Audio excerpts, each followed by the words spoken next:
our key. It has been our responsibility. It has been our privilege to serve as well because of the common priesthood that we receive during our own baptism. Lahat po ba tayo nabinyagan? Yes! Opo, tinatakwil namin. The church also expects something deeper than knowing how to serve. An altar server is a Christian layperson who plays a key role in the celebration of the liturgy by carrying out a true liturgical ministry. Meaning, the manner we serve, the ministry that we serve in, we reflect it. Hindi yung iba tayo sa altar, pagdating sa buhay natin sa labas. Iba tayo. Where is your witnessing? Diba? We try and we try to be better person. Kasi when we serve, di ba nga, ang two elements ng liturgia is to glorify God and for man to be sanctified. So the more we glorify God, the more we are being sanctified. Diba?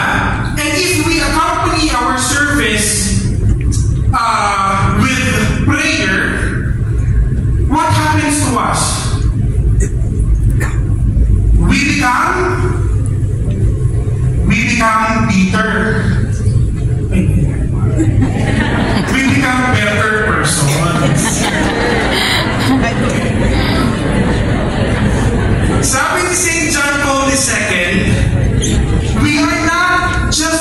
we are more than helpers of the priests, but instead, we are servants, we are friends of Jesus Christ. Always remember, altar servers, you are on the altar first-hand witnessing the mystery of the faith. When the bread and the wine is being offered, you are there on the altar. When the bread and yung kapa natin will take over us.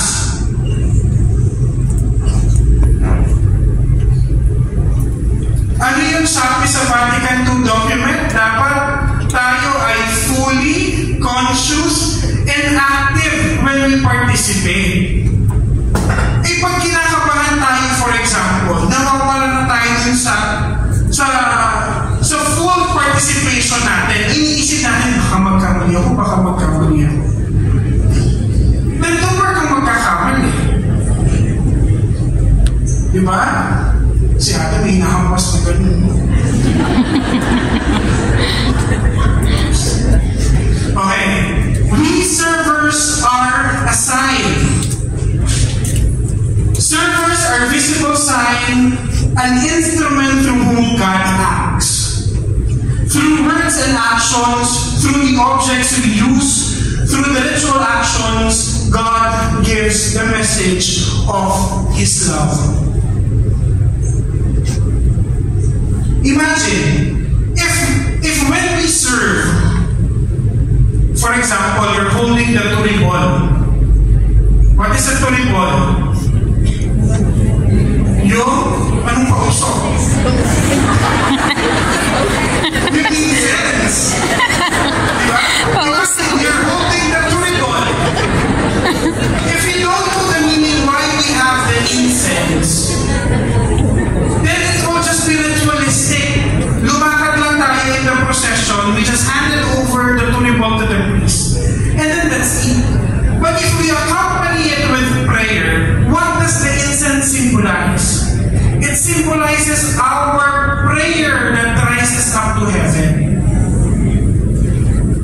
If we know the meaning of the things that we are doing as an altar server, then our service is even more meaningful.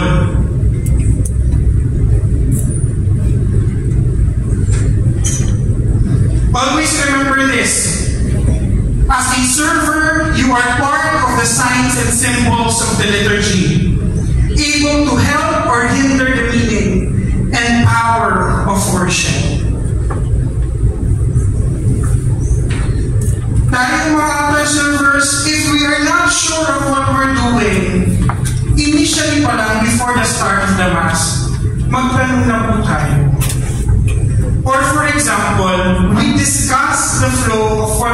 going to do during the Mass.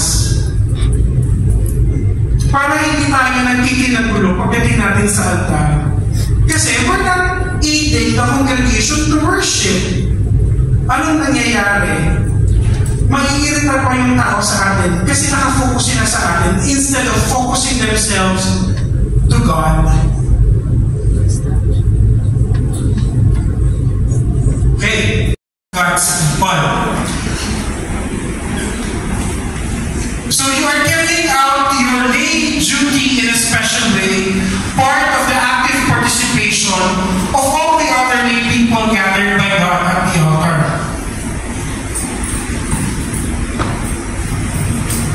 It's not only us, gathered, all the lay people.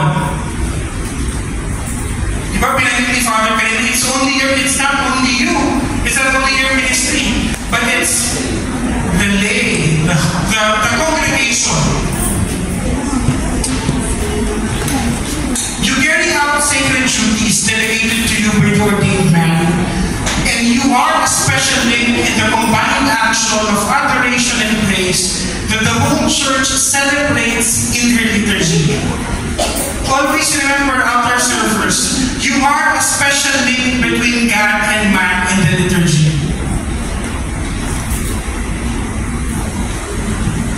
If the lectors are God's mouthpiece to convey the message, you are God's link from God to man.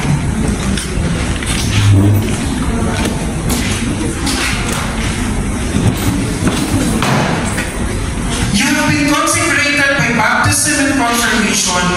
You are set apart, made holy, and given a special share in God's grace. You are expected to be men and women of faith, sincere believers who really live out this gift of God. So we live the message of our own ministry. Sabi ko nga kanina po, hindi pwedeng altar server lang tayo sa altar. Dapat paglabas po natin, nasa puso pa rin po natin yung pagiging altar servers natin. Number 1, reverence. So that's the first idea of an altar server. Ano ba yung ideas? Why do we have ideas? It is for us a checklist or a goal that we have to follow. Reverence. We revere, we respect God and the sacred objects when we serve. We are reverent with our actions.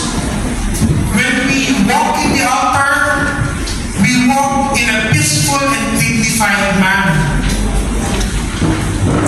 When you stand, when you sit, when you genuflect, when you kneel down, peaceful and dignified manner.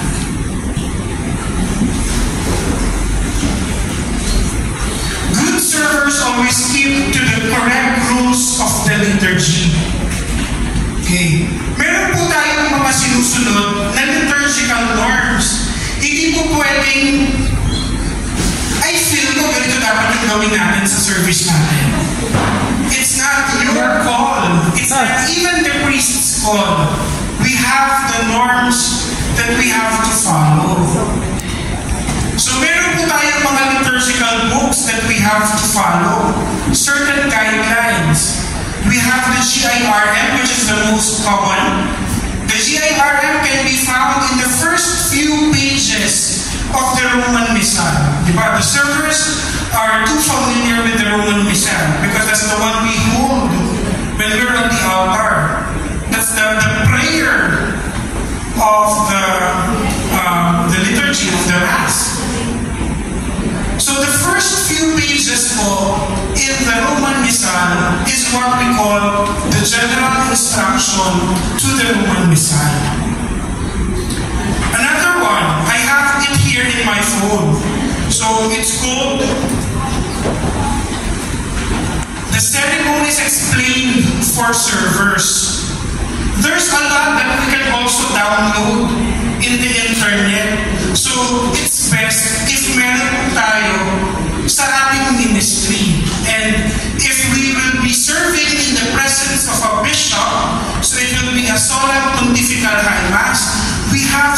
so-called ceremonial of bishops that we have to follow. So hindi po ito iniimbento ng mga liturgical masters of ceremony o ng mga altar servers. Meron po tayong mga certain guides and certain norms that we follow. Decorum, number 2. What is decorum? We give dignity to the service. We give dignity to the ministry that we represent. It means behaving with a quiet reverence, not pushing yourself forward, but moving around confidently and carrying out each action without fuss or speed. Decorum is actually what is proper. It shows how we respect the presence of our Lord Jesus Christ in His sacrifice, in the sacraments, and in His people. Piety.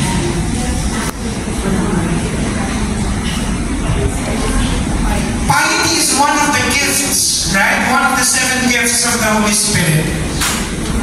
Right? Tama ba? Parang tayo sigurado Yes. Piety is the soul of all our worship to God. It is when we serve, we can tell God, Lord, I'm doing this for you. It is not me, but instead it is you.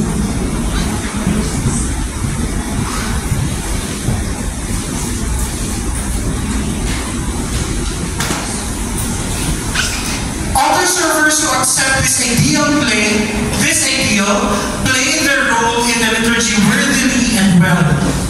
They will set out to practice a regular personal spiritual life, including daily prayer, scripture reading, and the frequent reception of the sacraments. So, piety pala will help us to live a good Christian life.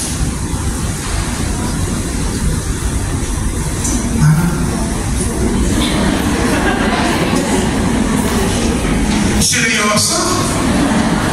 Nakaligang tayo ng good Christian life, naging seryoso na tayo. Oops. Okay, so now, how many ideals do we have? 4. Ano yung first? Reverence.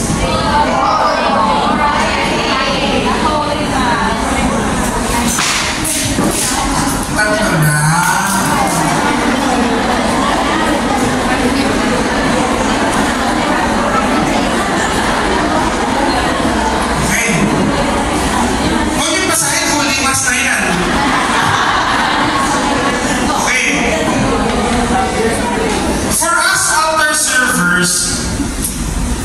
Dapat we don't memorize the Mass. What's important is we understand the Mass. Ano yung pagkakaiba nun? Yung minimemorize natin ang misa, pag may nakalimutan tayo, mali na lahat ng kasunod nun. Pero if we wholeheartedly understand the meaning of the Mass, of the liturgy, kahit nakapikit tayo, my dear sisters and brothers, alam natin ang misa. For altar servers, we don't memorize the rubrics that we do on the altar. What is important is we know by heart the meaning of what we are doing. Imagine, if you don't know what you are actually doing while serving, the one in front of you bowed. Ikaw, anong gagawin mo? Nakaganyan ka pa ho. So ngayon, nagpabow ka na, hindi ko pa dapat magbow. Diba? You're just copying whatever others are doing. Pero if you know what you should be doing by heart, hindi po mawawala sa atin yun. Okay. I started serving as an altar server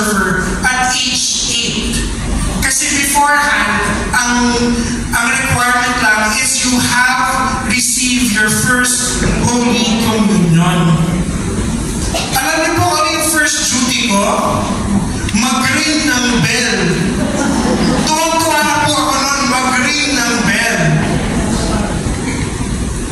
Pero as we go along, pag minahal po natin yung ministry natin, and we know it by heart, hindi po natin makakalimutan yung mga ginagawa natin up to now. Okay? Malinaw po? We don't memorize, but instead, we understand the Mass. As we serve in every liturgical celebration, we come to a deeper understanding of the work that we do, the signs and symbols we represent, and the sacramentals that we hold. They all have a deep spiritual meaning, and you can never completely explore them. Ano po ba yung mga ginagamit ng altar servers? Ayan na, sige na. Ano ba yung ginagamit ng altar servers? Pag bumaba ako sa baba, magtatawag ako ng altar server. Ano po? Ito, actual quiz to. Pupunta ako dito sa mga kilala kong altar server.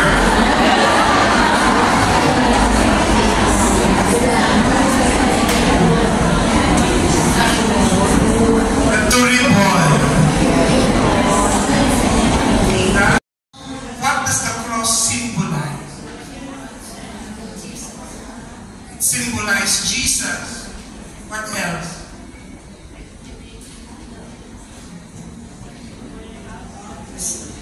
So punta tayo dun sa kapila. Call a friend.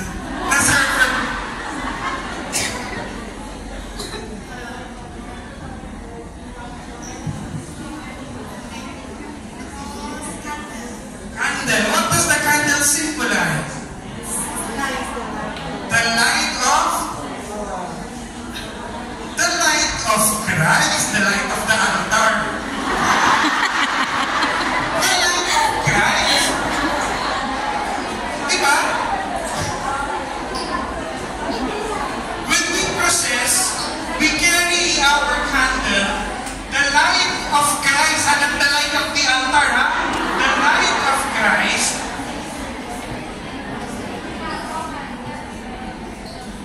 Sana